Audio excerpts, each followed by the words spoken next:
So thank you and welcome back. Today we're going to try and do half of the American Revolution. I had originally thought we could do it all in one day, and I'll be honest with you, as I looked at it and I thought, the things that probably would be good to know, and that also gives us enough information to be interesting, but not so much information that we can't enjoy it, then I'm going to go ahead and walk you through it. So when we left last week, the war had actually broke out. Shots had been fired at Lexington and Concord in Massachusetts. And the story, the bloodshed, the firing had all been propelled by the committees for correspondence all along the Eastern coast into all of the 13 colonies. I think I did mention last week as we were signing off the Battle of Bunker Hill, which was the first really major action that occurs of the American Revolution. And in that battle, you have the inexperienced colonial soldiers. They had trained as Minutemen. They were anxious to win their independence, but they really had not had a lot of field experience. But interestingly enough, it is at the Battle of Bunker Hill, which, by the way, actually occurs on Breed's Hill, that you have these unexperienced soldiers holding off the much more experienced British soldiers.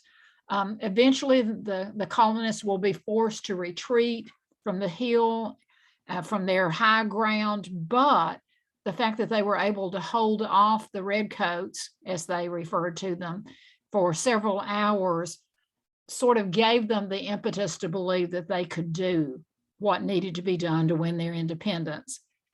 Now, remember that battle is in June of 1775, the Battle of Bunker Hill. So we have not declared independence at that point. So following that battle, what you're going to have happen in November of 1775 is sort of an interesting, quirky part of American history. And that's that the British governor down in Virginia, a guy by the name of Lord Dunmore, and those of us who love Revolutionary War history or who looked at Revolutionary Patriots will often find ancestors who fought in the line against Lord Dunmore and the British soldiers. Lord Dunmore in November of 1775 will issue a proclamation offering freedom to any slave of an American colonist, a British colonist, who is in rebellion, that if the slave will flee from his master, he will be given sanctuary and he will be given freedom. And so what you're going to have with that proclamation coming out is over the next 3 years, you're going to have tens of thousands of African-American slaves who are going to seek their freedom by supporting the British. Now, there are a small number of slaves or men of color who will fight on the Patriot side, but it's going to be an insignificant amount compared to how many who will go over to the British side. So that's kind of one of those interesting quirks that we don't usually talk about in history.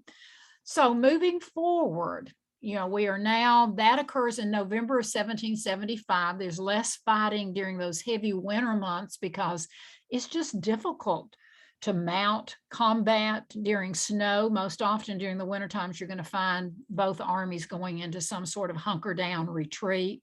But in February of 1776, a major battle occurs that is not truly a major battle except for the psychological value that it has. And it occurs at the Battle of Moore's Creek Bridge, which is in North Carolina. Now, interestingly, that battle will occur in February of 1776.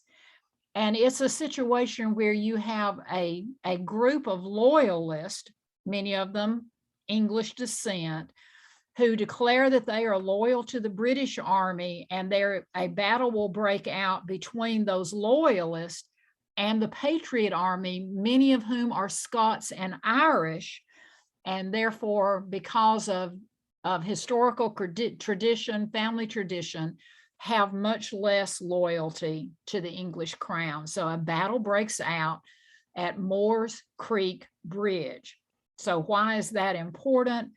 Because it's an American victory, and that victory, as insignificant in the scheme of world history, that battle is, that victory will end British authority in North Carolina, and for the most part will lessen authority in South Carolina. It's a tremendous boost to the Patriot morale. And within 2 months of the American victory, in April of 1776, North Carolina becomes the first of the 13 colonies to vote in favor of independence from Britain. We don't even have a Declaration of Independence at that point, but the North Carolinians, who are Scots, Irish, and stubborn, announce that they are in favor of independence, and they actually will vote that way. So I find that to be so fascinating. Well, only a few months later, in June of 1776, you have a similar occurrence in South Carolina. And it's interesting that while the initial fighting is in Massachusetts, that there's going to be a shift for a period of time to the South, because most people were really sort of uncertain about what would happen in the South in the event of conflict, because in many ways, Virginia in particular being Anglican, a close connection, it appeared, to the crown, there was uncertainty of Virginia and farther south, how the South would respond. Well, we're going to find out, because in June of 1776, you have an event that will occur in South Carolina that had its makings beginning back early in January. So almost at the same time that the North Carolinians are trying to determine who's going to be in charge in North Carolina. In late January of 1776, you've got British General Henry Clinton will sail from Boston, and he's bound for Cape Fear in North Carolina. And what happens is that John Rutledge, who is a member of the Continental Congress, he will be one of those people instrumental in talking about the Declaration of Independence, has been named as the president of the South Carolina General Assembly. Well, he sends word home to organize a defense force under the command of a middle-aged 46-year-old colonel by the name of William Moultrie. And Moultrie is a former militiaman. He's also an Indian fighter.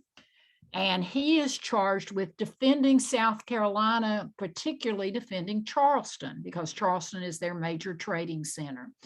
So South Carolina knows that General Clinton is headed to North Carolina, but he may have plans to come on into South Carolina. Well, because the Battle of Moores Creek occurs the way it does in North Carolina, Clinton will bypass North Carolina and come on to South Carolina. Now, those of you that have visited Charleston, I hope everybody's been to Charleston at some point for the food, for the culture, for the history and everything. The Charleston Harbor is a really interesting harbor. At the entrance to the harbor is an island called Sullivan's Island. And Sullivan's Island is where Colonel Moultrie will decide that he needs to build a fort, because he believes if he has a fort there, he can then protect the entrance from the enemy warships if they were to appear in the Charleston Harbor. He chooses it because the harbor is really kind of interesting. There's a series of submerged banks, what we in the South know along the Carolinas are outer banks. And you have to really know the lay of the water. You have to know the lay of those outer banks to be able to navigate. So what you're going to have happen is that Colonel Moultrie and the South Carolina 2nd Regiment will arrive on Sullivan Island in the harbor of Charleston, and they will construct a fort. And the British will attempt to assault that island twice, trying to find a way into Charleston's harbor, but both times they will be repulsed by the colonists who are there on Sullivan Island. In fact, one of the British reports refers to it as heavy casualties in the British assault party caused by being fired upon from point blank range. General Clinton will ultimately call off the attack, and there will be no other attempts made at that point. So at 9:30 on that day in March of 1776, the British ships will withdraw. So they halt their attack and they begin to withdraw. Well, it's kind of a difficult withdrawal, a retreat on water, because 3 of their ships have run aground.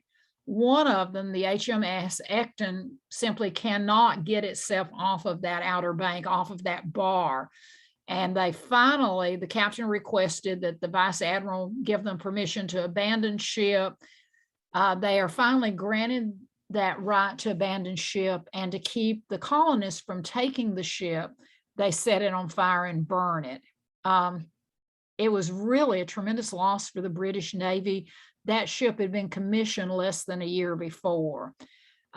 When it's all over, an American salvage party goes out after it, and they get the bell, they get the colors. The flag had not burned, and they get a number of the stores of goods that were still on the ship. They are able to get those before the ship is completely consumed, and they get off the ship, and they are rowing back through the Charleston Harbor toward land when the ship's magazine explodes. I can only imagine what a sight that must have been in the Charleston Harbor. But it's important because for the Patriots, this was a decisive battle on the water, because now, while the British are famous for their army, the British really had dominated the world via their navy. For South Carolina, which was sort of distantly removed, they thought, from the center of everything, it produced a tremendous amount of confidence in the government and in John Rutledge's leadership. And the British will not attack Charleston for another 3 years. It just, it frightened the British that they couldn't take control of the harbor because they didn't know how to. And it's such a moment of pride that, the shouting about the victory that occurs at Sullivan's Island, as the battle will be known, becomes this heroic battle that the South will talk about. They talk about the fact that it's a day-long battle, and they use imagery in their writing and in the artistic work where they sort of portray it as a gallant, spirited band of ragtag colonists who are able to overwhelm the superior naval and military force. And one of the reports says utterly whipped them. And it was at such odds that it just inspires everyone. So for the British, it's terribly humiliating, because these are Southern backwoodsmen, and they have been able to hold the harbor, not only hold the harbor, but force the British to burn the newest of their naval fleet.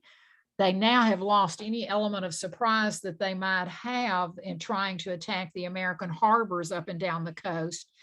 And it just, Vice Admiral Parker, who is under Clinton's command, will then begin to talk to pilots about they need to learn the lay of the land. They need to try and capture naval maps, all those sorts of things. So by mid-August of 1776, the British fleet will withdraw back to the north, and they will leave the South alone for 3 years. Now, America declares its independence in July, where that battle began in January. It reaches its fevered pitch in June. Well, it's in July of 1776 that the American colonists will declare their independence.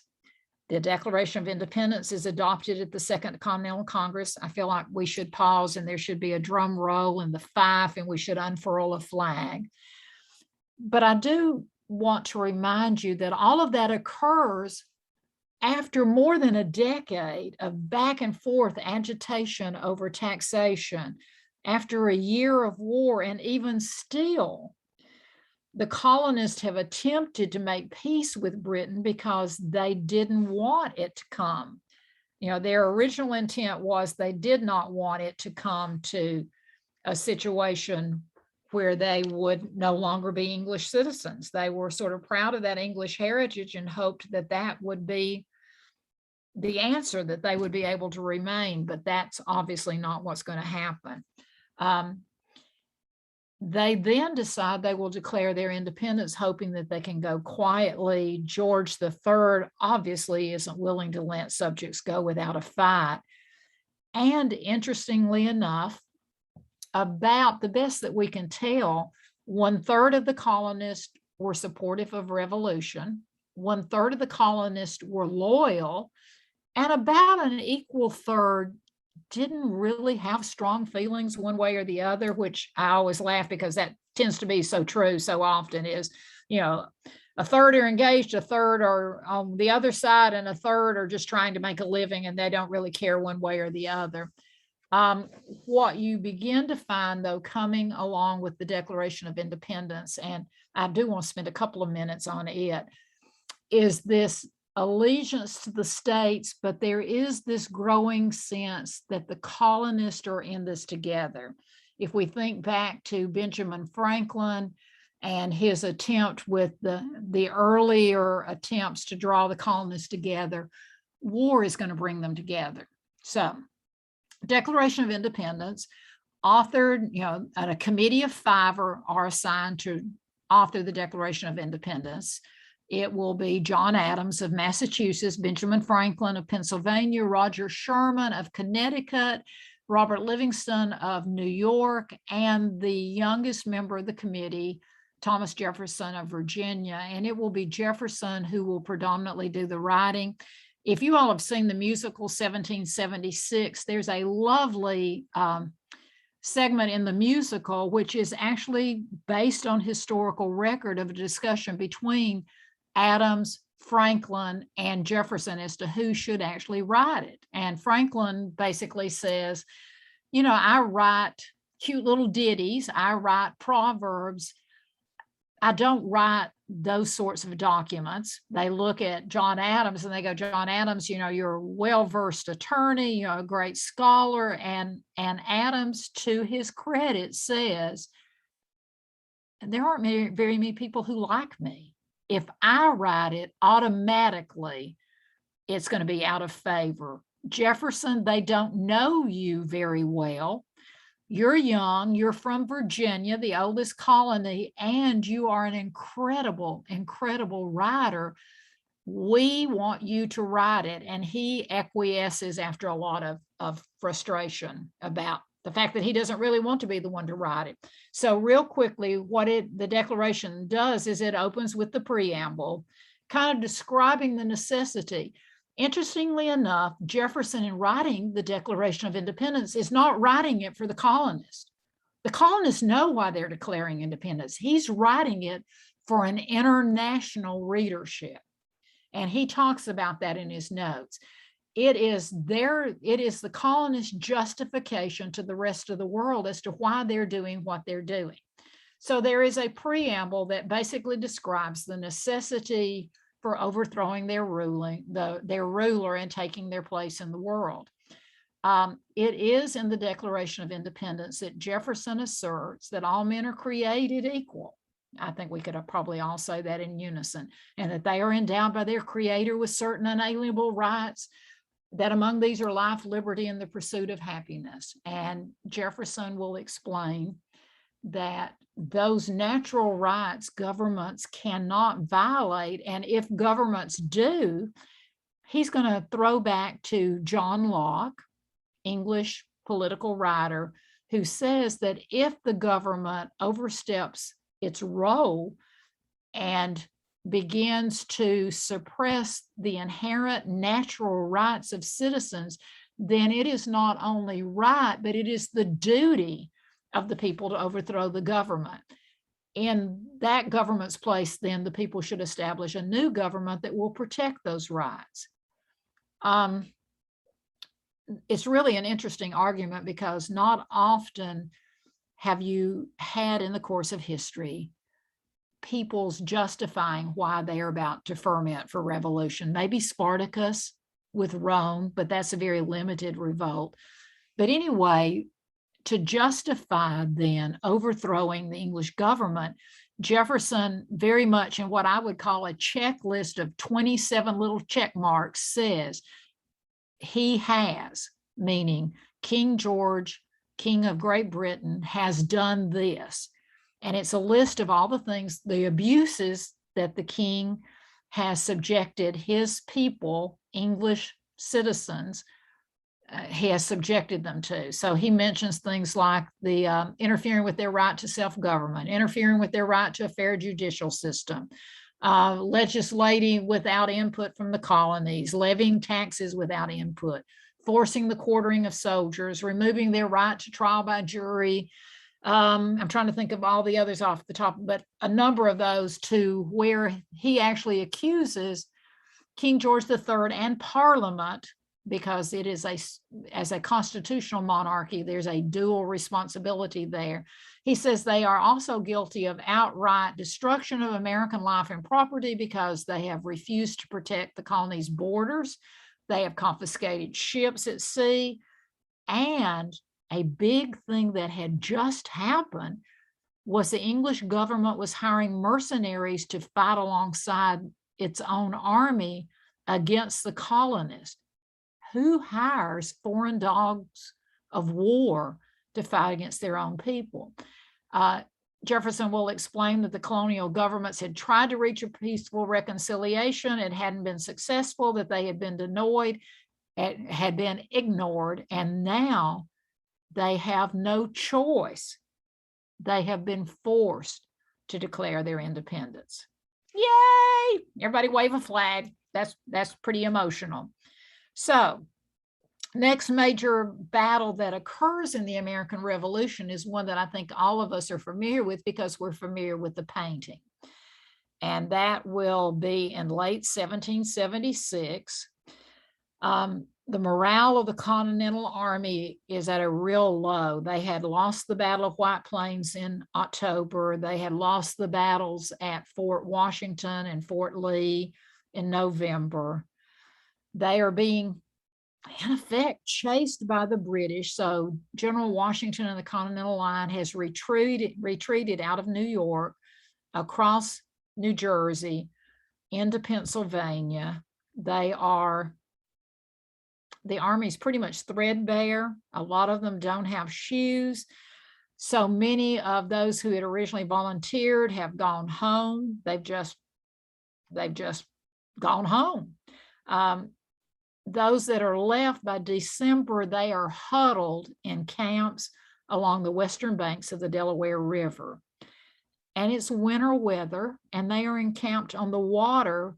So the Delaware River to their west, and then of course the Atlantic Ocean not that far behind them to their east. And it's cold and it's miserable, and it just really is a bad situation. Now, the only thing that is kind of bringing them together is Thomas Paine's The American Crisis has just been published, and there are copies of it that are being passed around the campfire. Soldiers who can read are standing at the campfire, and they're reading from Thomas Paine, and it's sort of getting the men fired up, along with maybe small amounts of whiskey, and it's helping to steady their resolve. Well, on the night of Christmas, December the 25th, 1776, Washington comes up with this, I don't know of a better word than audacious plan to do something that does not normally happen in the Western Hemisphere nor in Europe, and that's he's going to launch a nighttime attack. We don't normally fight at night. We certainly don't fight on the holidays. I mean, there are sort of accepted rules of engagement. So what he's going to do is come up with this plan, and he is daringly going to lead his men across the icy Delaware River for a 10-mile march into Trenton, New Jersey, where they are going to surprise a garrison of 1,500 Hessians. Now, it is an overwhelming victory for the Americans. They surprised the Hessians, many of whom had been celebrating Christmas and making merry, if you know what I mean. So they win the Battle of Trenton. You know, there's that wonderful picture of Washington leading his troops by boat, of Washington crossing the Delaware. So they win the battle at Trenton. And a week later, they win the battle at Princeton. And this is when Washington finally stops following the rules, and he begins to demonstrate what I do think is sort of an instinctive genius. He just has this innate skill, and he has resilience. So many times during the course of the American Revolution, it's going to look as though George Washington has been defeated, or there's no way for Washington to be victorious, and he will hatch a plan. And in doing so, he wins the loyalty of his soldiers, having sprung these battles during the holidays, and it revives the Continental Army. Now, we're going to switch back to the North for a little bit and talk about October. Now, remember that the Revolutionary War is going to be fought in a Northern campaign and a Southern campaign. And sometimes they will be occurring simultaneously, sometimes they will not. You know, it depends on where the British have the majority of their forces and what they're attempting to do. So we're going to hop back. We are now into January of 1777, and we're going to hop back to the North. And there will be a series of battles that occur in 1777. But the one that I think is probably most important that we remember and that we talk about is the Battle of Saratoga. The Battle of Saratoga is General Burgoyne's attempt to split off the New England colonies from the Southern colonies. Just like in the American Civil War, the Union's plan was to blockade the South, and then they had to split the deep South from the more northern South, the border states. The British have the same sort of plan when it comes to the American colonies. If they can separate New England and the northern Atlantic states from the southern states, then it will make ineffective anything that is going on with the Second Continental Congress in Philadelphia. So what you have is a battle will break out in Saratoga, New York. And Saratoga is considered to be a major turning point of the Revolutionary War. It is a huge defeat of a superior British army.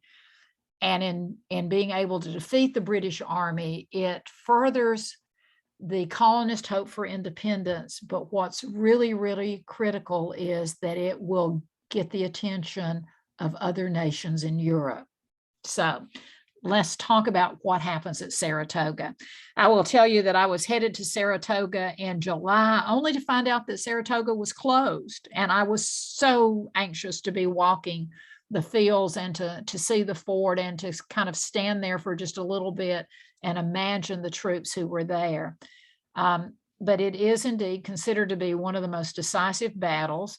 It is the colonial Continental line will be able to end Burgoyne's control of the Hudson River Valley.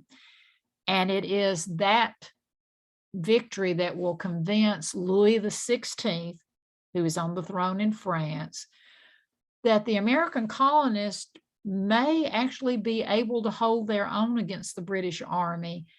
And that will be the turning point for France to begin to consider how they can support the American colonists. Now, interestingly, there's a three-prong attack on New York, and there basically had been three armies coming in, and they were going to converge near Albany. So Saratoga is upstate New York. Burgoyne is coming from Canada. He has about 7,500 men. The Hudson River Valley is his critical route. He has captured Fort Ticonderoga, one of my favorite battles to talk about. Sweet little Henry Knox, who will be, Washington's right-hand man, and the guns from Fort Ticonderoga. Burgoyne has defeated the American troops in Vermont, and he's taken control of Fort Edward, which is on the edge of the Hudson River, and he's feeling pretty good about himself. But a small group of his troops will be defeated at the Battle of Bennington. And it's those reduced troops that are going to march south towards Saratoga in September. But, this is General Johnny Burgoyne, who is, one of the great heroes of the British Empire. And he has no inkling that Saratoga is not going to go his way. At the Battle of Saratoga, you have General Horatio Gates, not a name that we hear about a lot in the South because much of his fighting will be in the northern realm, but they have built up tremendous defenses at Bemis Heights near Saratoga, overlooking the Hudson. The two armies will meet in combat on Freedman's Farm in September. The British will hold the Americans off, but it will be a Pyrrhic victory. They will lose so many forces. Their losses are so great that Burgoyne's army is crippled. His forces will dig trenches, they will dig in, and they will wait for reinforcements, but reinforcements never come. And by mid-October, it's obvious they're not going to come. So Burgoyne will launch a second attack against the Americans there at Saratoga, but there's no means of escape. They can't win the victory and move through the line, nor are they where they can retreat. So on October the 17th of 1777, not that you need to remember that date, but on October the 17th, Burgoyne will surrender to Gates. Burgoyne will later say it was the single worst moment of his life. France will sign a treaty with the United States against Britain, and then they will ultimately come in with not only troops and ships, but money. So huge, huge, huge deal. Okay, so that takes us October of 1777. So we're going to fast forward to, I think, the next thing that you really need to remember, and that, of course, is Valley Forge. Now, I think every school child in America grows up hearing the stories about Valley Forge and how horrible it was, and bloody footprints in the snow and everything. It is interesting to note that General Washington will actually say it was notoriously cold. The winter was very, very harsh. Their provisions were in short supply, but the truth of the matter was that Valley Forge really was not that much different than many of the winter camps during the course of the war. But Valley Forge is important because if Saratoga is a battle turning point, Valley Forge is a turning point when it comes to the Continental Army. So Washington and his troops will arrive there in early December 1777, and they're going to spend 6 months there.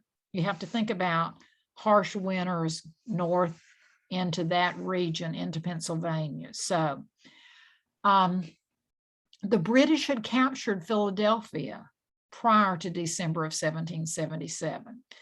And you've got them occupying Philadelphia. The Continental Army pulls themselves to about 20 miles outside, which allows them to observe what's going on in Philadelphia and yet be far enough away that they cannot be easily surprised. So why is Valley Forge so important for us to talk about?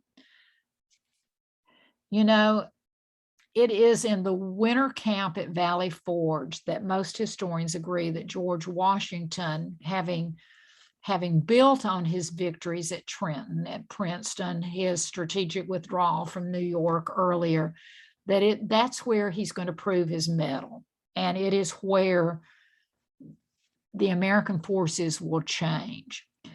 And part of that is because he brings into play an assistant, someone he adds to his staff, former Prussian military officer, and I love to say his whole name, Friedrich Wilhelm Baron von Steuben.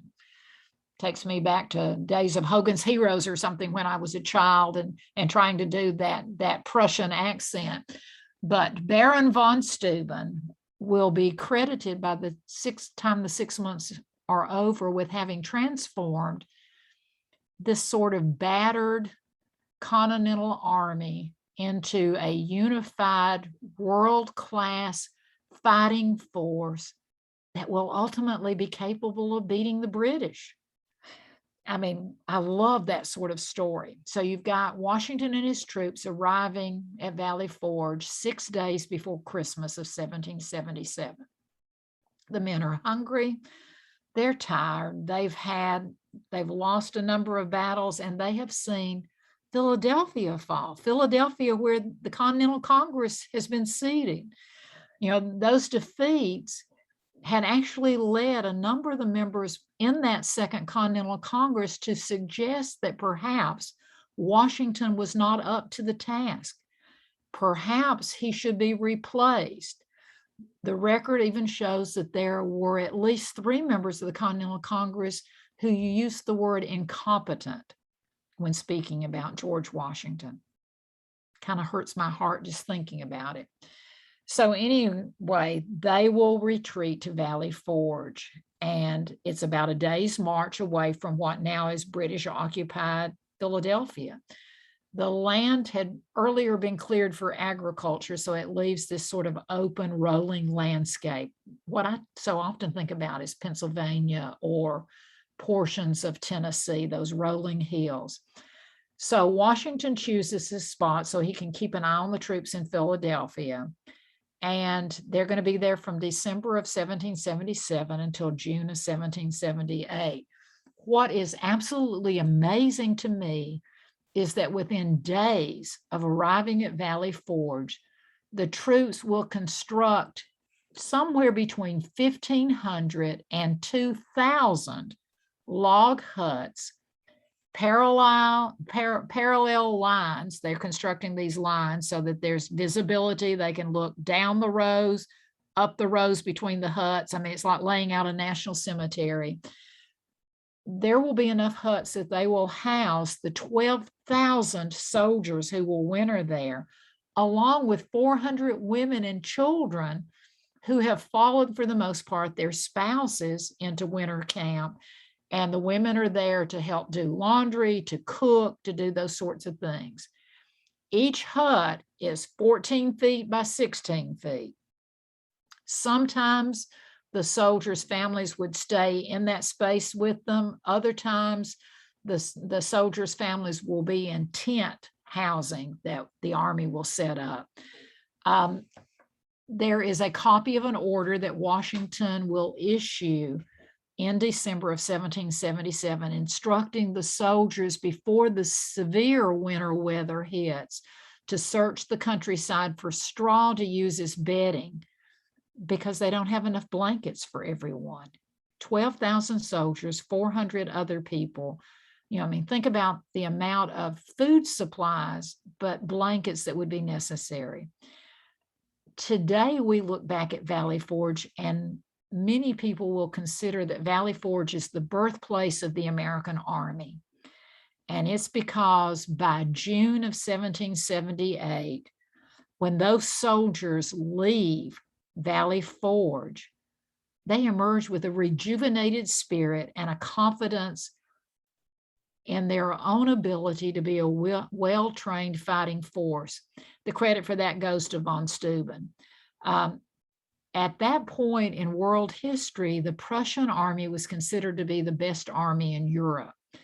And Steuben is absolutely a military genius, not necessarily a real likable guy, but a military genius. So he arrives in February of 1778. Washington will appoint him temporary inspector general, which means that he gets to determine the layout of the camp. He's in charge of sanitation. He's in charge of conduct.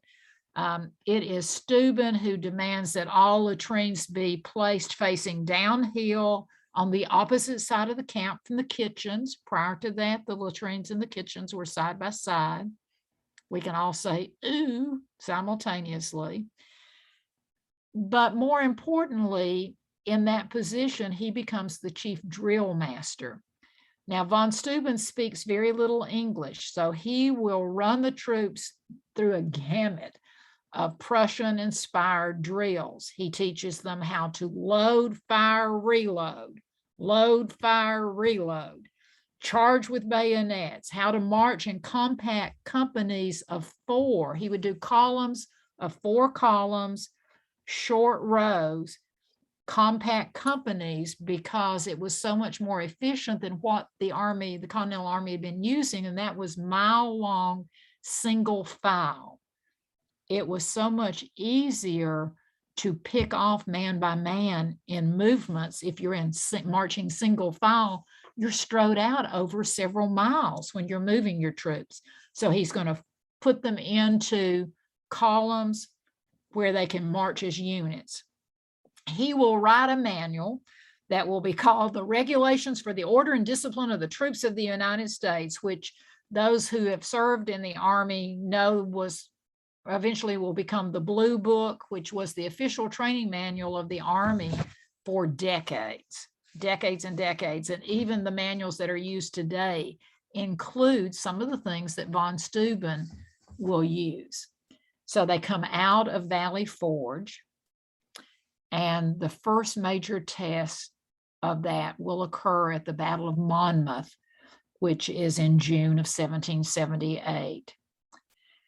And while military tacticians, military historians consider the Battle of Monmouth to be a tactical draw, the Continental Army for the very first time is recorded by all of those who are eyewitnesses on both sides as having fought as a cohesive unit. And it is at Monmouth that historians believe the Continental line becomes the true army of the American colonies. The Americans will use artillery to hold the British troops off. It will be the first time that they will launch bayonet counterattacks, skills that they simply had not had until they trained under von Steuben. And as a result of that, they will find themselves in a position to be able to fight the British Army more efficiently, more effectively, and with fewer casualties than they have had in the past.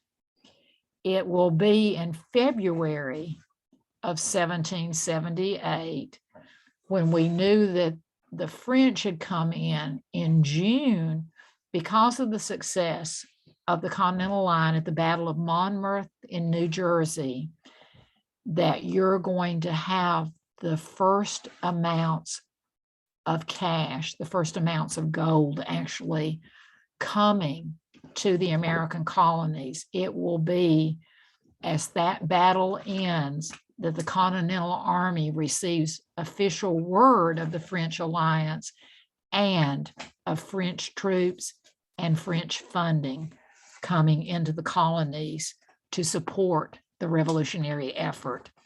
And my plan was I would stop there for today, and then we'll do the other half of the war next week. But I wanted to be able to have a little bit of time in case anyone has any questions. And I'm hoping everybody can still hear me. Are you there? Oh, Lord, if I've been talking this whole time. We're here. Ah! We've been listening to you. You heard my panic because I looked back at my side and I thought, oh, Lord, I've been talking to myself. They'll think I'm crazy.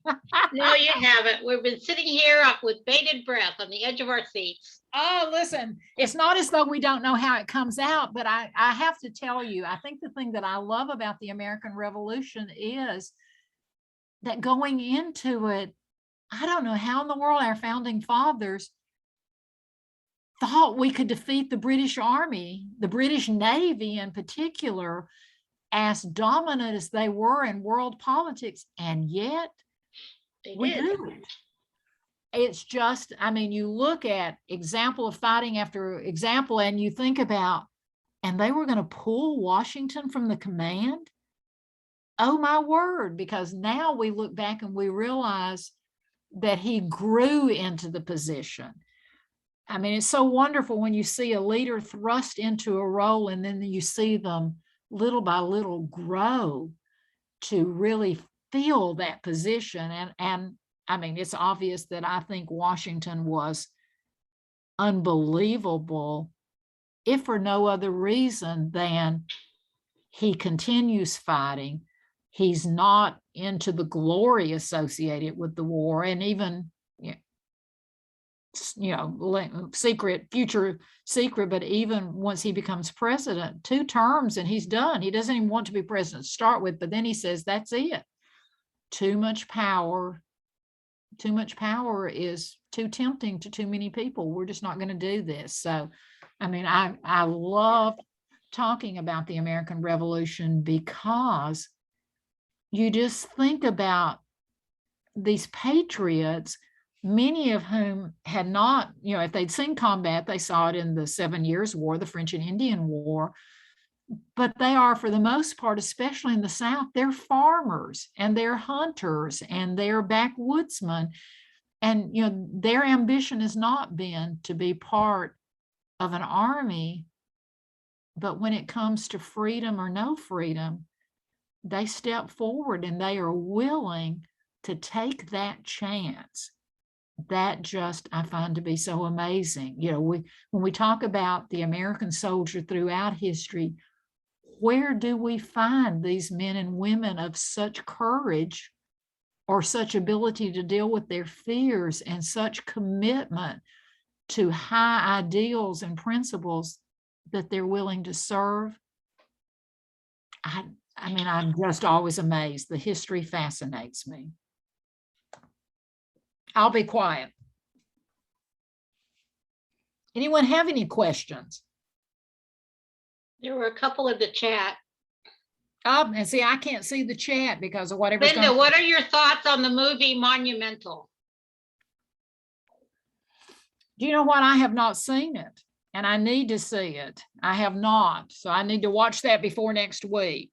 I will tell you that, very few of the movies that are about the American Revolution are necessarily historically accurate, but they do give you, they blend characters. I think I mentioned The Patriot maybe last week, which is the Mel Gibson movie that's based sort of loosely on a blending of actually the Swamp Fox and a couple of other characters. But some of what you see as far as the British tactics that are used in the Carolinas, as far as absolute destruction, burning of buildings, people inside those buildings.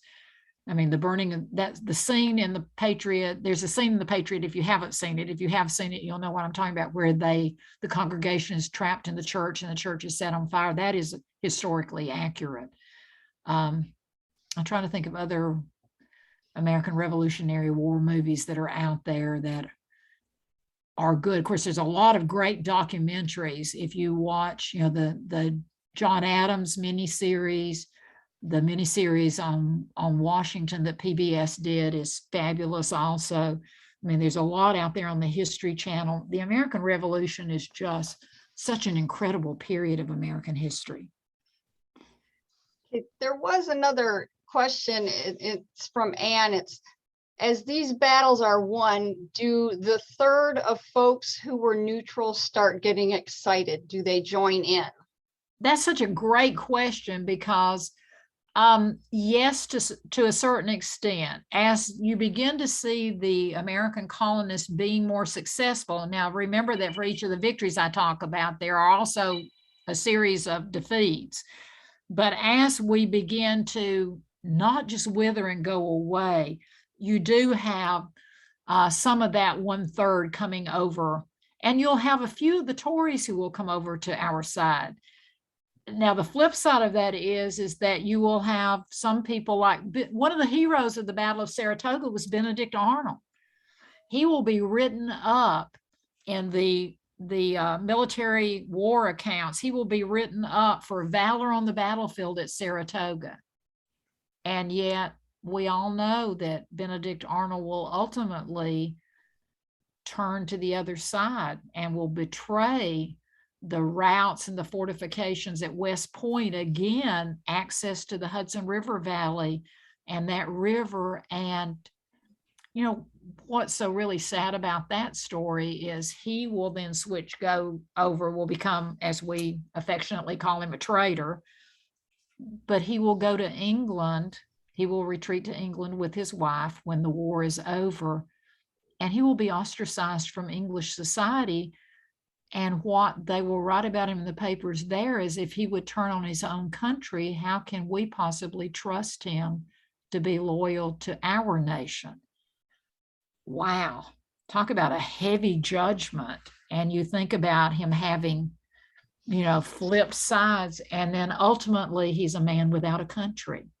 Any of you ever read the short story of The Man Without a Country? Maybe that's homework reading. I'll send you all a link to it because it's a fascinating story.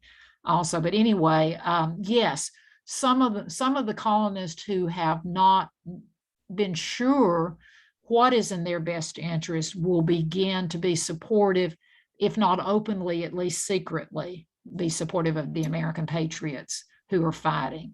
And it's, it's interesting because you'll have the American colonists being successful, not just through soldiers fighting on the line, but through families that maybe, the man of the family is too old to fight on the line, but they give gunpowder or they give meat. Valley Forge, I always love to tell the story of the ladies. A number of the ladies in Philadelphia get together and they raise money and they buy cloth, and then they are going to make shirts, and they will deliver several thousand shirts to Valley Forge because they realize the soldiers in many cases are not warm enough. They can't fight. But as one of the women will say, our needles can be small swords in the fight for freedom. I mean, those sorts of things I just find to be so fascinating. Okay, Susan had a question, and it says, does Steuben arrive in February 1778 and French troops and funding in February too? No, they do not. What we have is a decision by the French that they will, but that decision occurs in France in the court of Louis XVI. We do not get money from the French until the summer of 1778, and the troops will then follow shortly. Now, we do have Lafayette will be coming in that year, and he will come in of his own right because of his royal status, his nobility. He will fund his own expedition to come join because he wants to fight alongside General Washington. But the French forces that will be funded by the French crown, the ships, they will arrive later. Once we get the money, we get the ships, then we get more ships with landing forces that will be coming later on. And by the way, when you teach the French Revolution, one of the contributing factors to the fall of the French crown will be how heavily in debt they will go to support the American Revolution. Why have American forces gone to Europe twice in the 20th century? To fight alongside the French, because it was our duty. It was our responsibility and our obligation, because they lost control of their own government in many ways because they chose to stand alongside us and spent their treasury. We tend to not forget. I hope we never forget. Okay, well, we're running right up at 4:30. So Perfect timing. yeah, I would like to thank everyone for attending, and I have on the calendar for next Tuesday as establishing a government, writing the Constitution. So we'll get into that next time. We will. We're going to fight the remainder of the war. We'll go much quicker. We'll do that in maybe 15 minutes. And then we'll start talking about, oh my Lord, we're free. What are we going to do now? We actually have to figure out how to rule ourselves. Love that. Sometimes you get what you wish and you don't know what you're going to do. So I will see you all next week for us to talk about that. All right, well, we'll see you all next week. Thank you very much, Linda, for doing this. Oh, glad to. And I'll be back on my computer next week where I can see everybody's shining faces. That'll make me happier. Okay, we'll see you all next week. Bye. Bye-bye.